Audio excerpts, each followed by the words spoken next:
It is possible to have received Christ in your life and still go on and live your life without Him. In Luke chapter 2, we see Mary and Joseph going to the festival, which lasted for 7 days. After these 7 days, they returned home.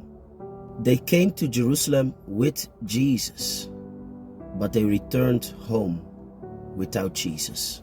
Jesus, being 12 years old, stayed behind in Jerusalem because his parents forgot to take him with them.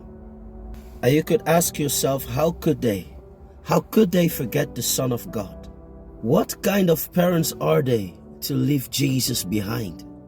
How could they leave Jesus behind and keep on living their own lives? But it is exactly the same as what you do at times.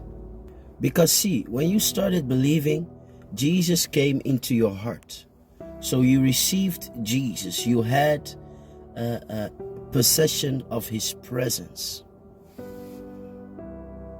And yet you also, just like Mary and Joseph, have left His presence at times in Jerusalem or in whatever place. And you went on to live your own life. You kept on living your own life without Him. And still you call yourself a Christian. You call yourself a Christian, but when we take a look into your life, Christ is nowhere to be found. Christ is traceless in your life. And yet you are still comfortable with living without His presence.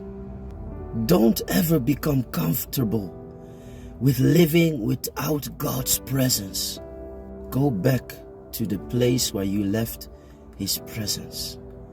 And this time, take His presence back home with you. And don't ever leave His presence.